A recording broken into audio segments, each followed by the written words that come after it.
Hello बच्चों, आज हम आपके जल संरक्षण के बारे में बताएंगे कि जल संरक्षण से क्या तात्पर्य है या जल संरक्षण किसे कहते हैं।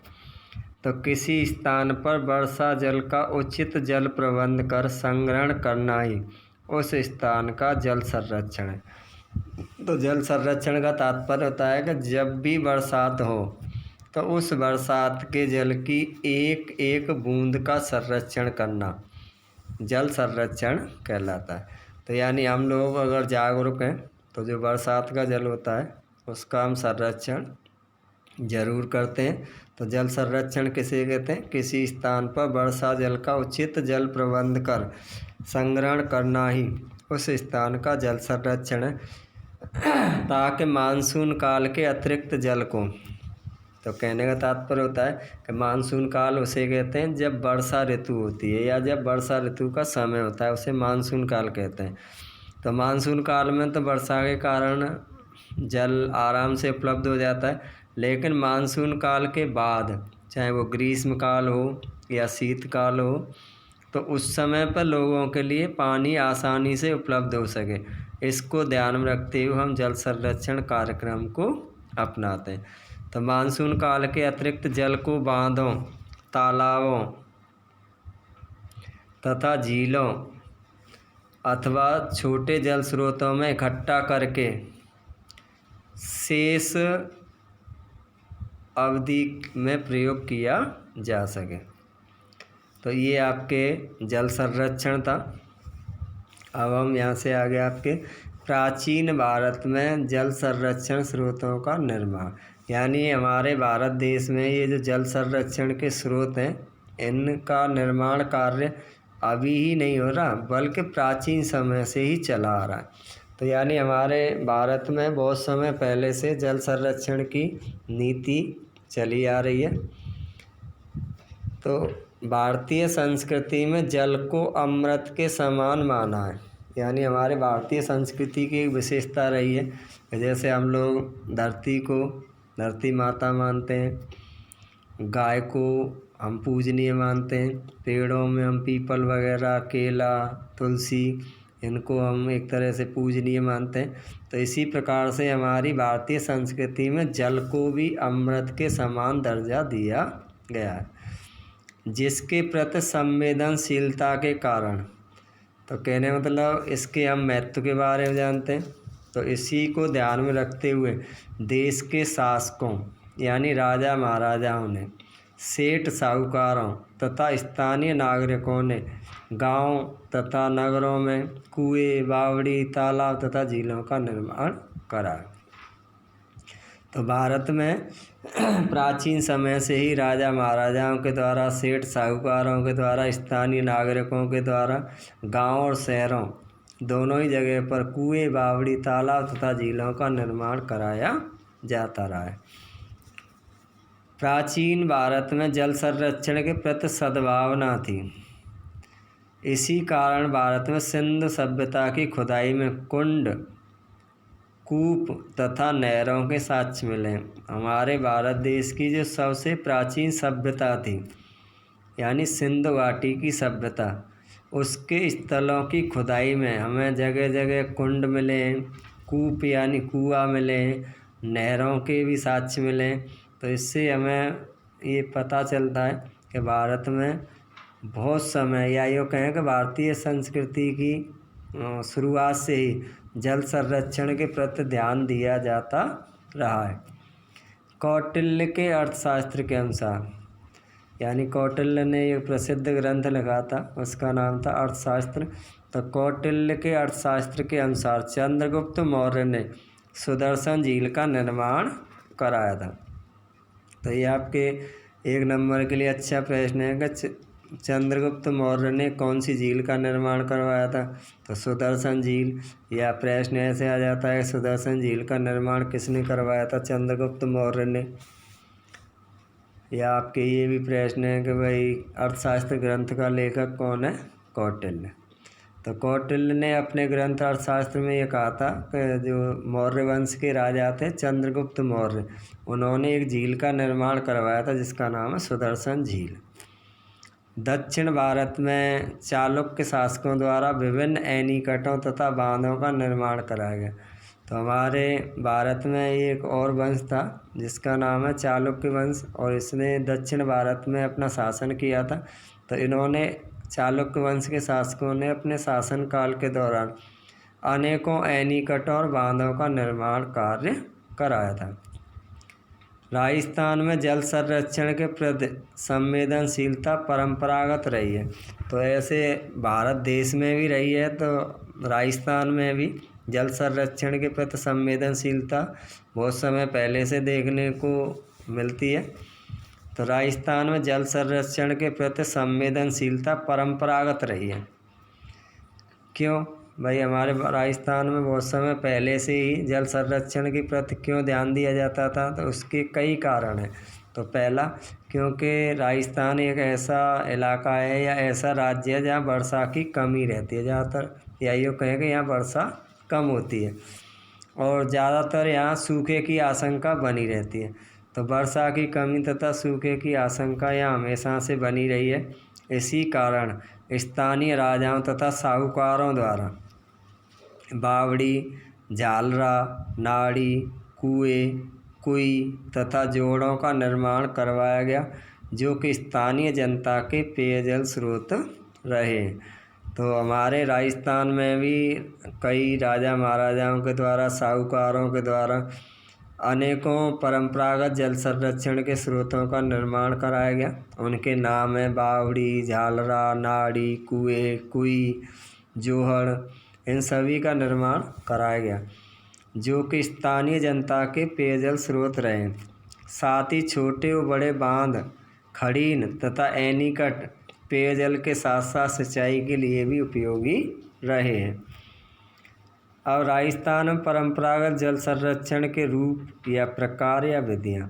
तो राजस्थान में जो बहुत समय पहले से ही जल संरक्षण के रूप में जिन साधनों का प्रयोग किया जाता रहा है उनके नाम है बावड़ी, तालाब, झीलें, नाड़ी, टाँका, जोहड़, बेरी या छोटी कुई। तो बेरी को एक और अन्य नाम से जानते हैं, छोटी कुई भी कहते हैं, खड़ी। तो राजस्थान के परंपरागत जल संरक्षण के रूप या प्रकार या विधियाँ कौन कौन से? बावड़ी, तालाब, झीलें, नाड़ी, टाँका, जोहड़, बेरी या छोटी कुई और खड़ी। अब हम यहाँ से आगे राजस्थान के इन परंपरागत जल संरक्षण के स्रोतों के बारे में विस्तृत ढंग से पढ़ेंगे। तो जिसके अंतर्गत हम सबसे पहले बावड़ी के बारे में, कि बावड़ी से क्या तात्पर्य है या बावड़ी किसे कहते हैं या बावड़ी क्या है। तो चतुष्कोणीय, गोल व वर्तुलाकार में निर्मित जल स्रोत जिसके प्रवेश मार्ग से मध्य मार्ग तक ईंटों तथा कलात्मक पत्थरों का प्रयोग किया गया है। तो बावड़ी का निर्माण, पहले तो इसका आकार कैसा होता है? तो बावड़ी का आकार कैसा होता है? चतुष्कोणीय, गोल व वर्तुलाकार का, जिसमें जल स्रोत जिसके प्रवेश मार्ग से मध्य मार्ग तक ईंटों तथा कलात्मक पत्थरों का प्रयोग किया गया है। इनके आगे एक आंगननुमा भाग होता है। इन भागों तक पहुंचने के लिए सीढ़ियां बनी रहती हैं। इन सीढ़ियों पर कलात्मक मेहराब, यानी जिससे वो अच्छे लगें, तो सीढ़ियों पर कलात्मक मेहराब, स्तंभ व झरोके होते हैं। इन झरोकों में स्थानीय जल देवता की मूर्तियाँ होती हैं। तो बावड़ी किसे कहते हैं? चतुष्कोणीय, गोल व वर्तुल आकार में निर्मित जल स्रोत जिसके प्रवेश मार्ग से मध्य मार्ग तक ईंटों तथा कलात्मक पत्थरों का प्रयोग किया गया है। इनके आगे आंगननुमा भाग होते हैं। इन भागों तक पहुंचने के लिए सीढ़ियां बनी रहती हैं। इन सीढ़ियों पर कलात्मक मेहराब, स्तंभ व झरोके होते हैं। इन झरोकों में स्थानीय जल देवता की मूर्तियाँ होती हैं। अब राजस्थान में बावड़ी प्राप्ति स्थल, तो यानी राजस्थान में बावड़ियाँ कहाँ कहाँ मिलती हैं? राजस्थान में बावड़ियों का निर्माण उपयोग व्यक्तिगत एवं सामाजिक दोनों स्तरों पर होता है। तो कहने मतलब जो राजस्थान में बावड़ी बनाई गई है, तो कुछ व्यक्तियों ने तो खुद के निजी काम के लिए, तो उसे कहते हैं व्यक्तिगत। जैसे मान लीजिए हमने कोई बावड़ी बनाई हो जिसका उद्देश्य था अपने लिए पानी उपलब्ध करना। और सामाजिक का मतलब होता है पूरे गांव के लिए या पूरे क्षेत्र के लोगों के लिए। तो राजस्थान बावड़ियों का निर्माण कार्य व उनका उपयोग व्यक्तिगत एवं सामाजिक दोनों स्तरों पर होता है। तो निर्माण में क्या होता है, जैसे किसी व्यक्ति ने अकेले ने पैसा लगाया किसी बावड़ी को बनाने में, तो वो व्यक्तिगत निर्माण हो गया।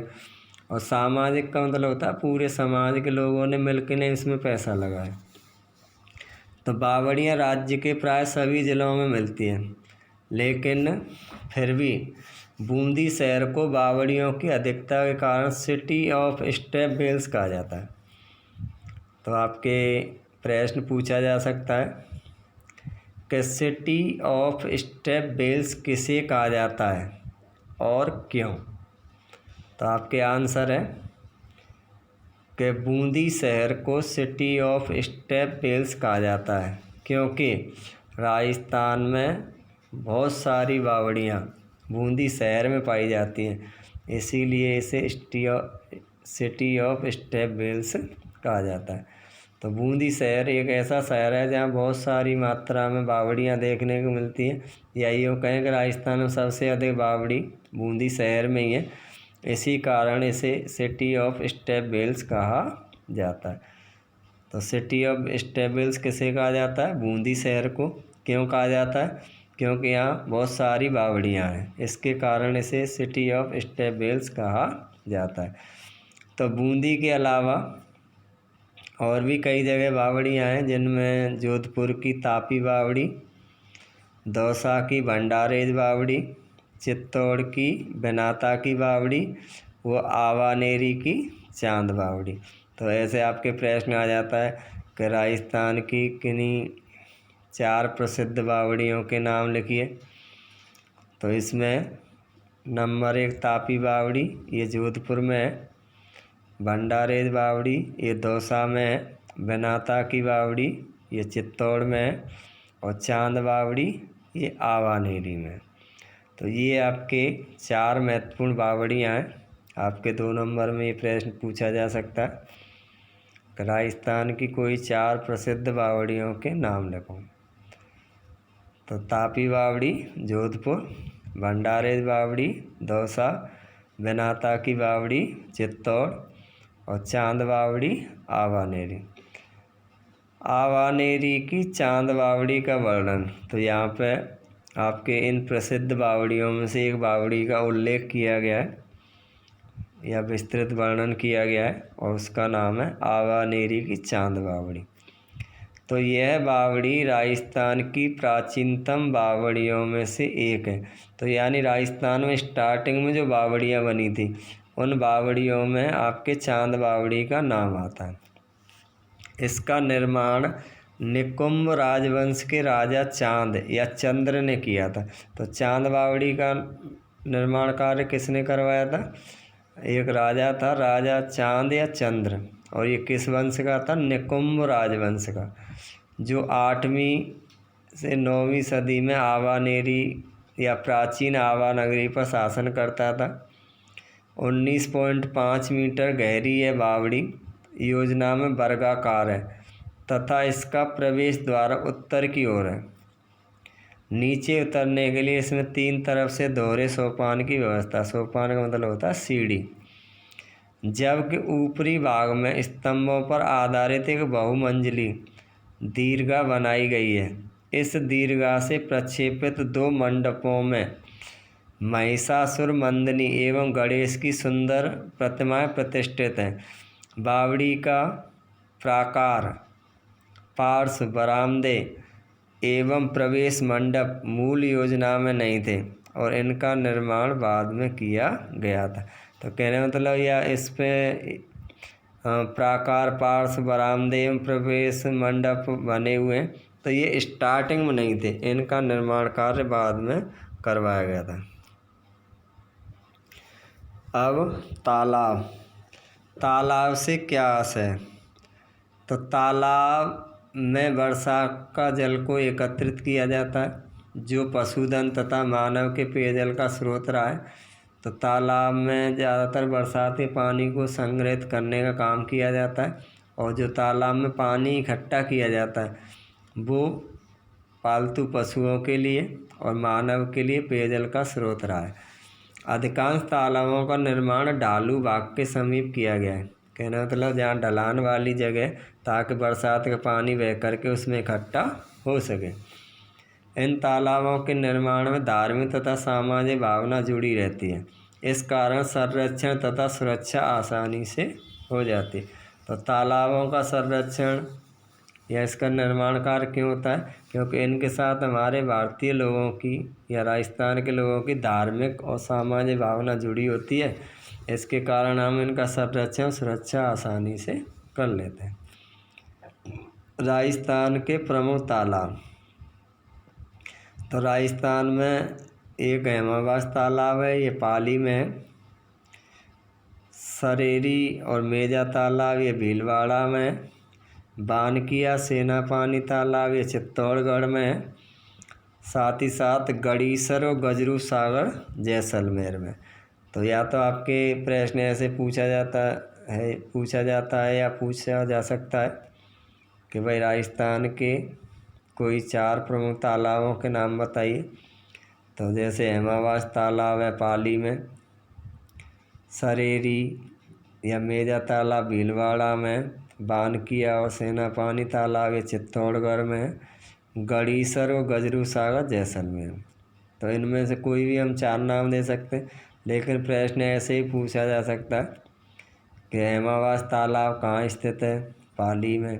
या भीलवाड़ा में स्थित 2 तालाबों के नाम लिखो, तो नंबर 1 सरेरी और दूसरा है मेजा। ऐसे ही चित्तौड़गढ़ में स्थित 2 तालाबों के नाम बताइए, तो बानकिया और दूसरा है सेना पानी। या जैसलमेर में स्थित 2 प्रसिद्ध तालाबों का नाम बताइए, गड़ीसर व गजरूप सागर। तो ये राजस्थान के कुछ महत्वपूर्ण तालाब हैं। अब आपके झील हैं। तो झीलों की विशेषताएं या लक्षण, तो झीलें राज्य में बहते हुए जल का संरक्षण करने में सर्वाधिक प्रचलित स्रोत रही हैं।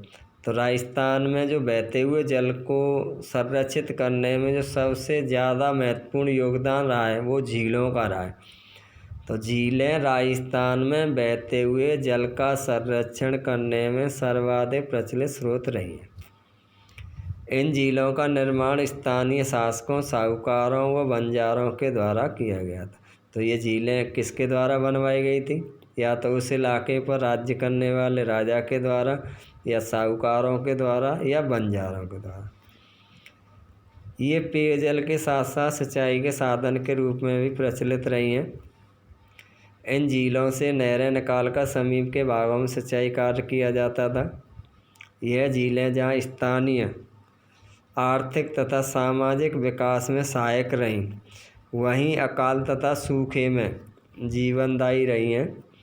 तो एक तरह से जैसे झीलों का हमारे विकास में बहुत बड़ा योगदान रहा है। इससे आर्थिक सामाजिक दोनों तरीके का ही विकास हुआ है, और ये अकाल और सूखे के समय में एक तरह से हमारे जीवन को सुरक्षित बनाए रखने में सहायक रही है।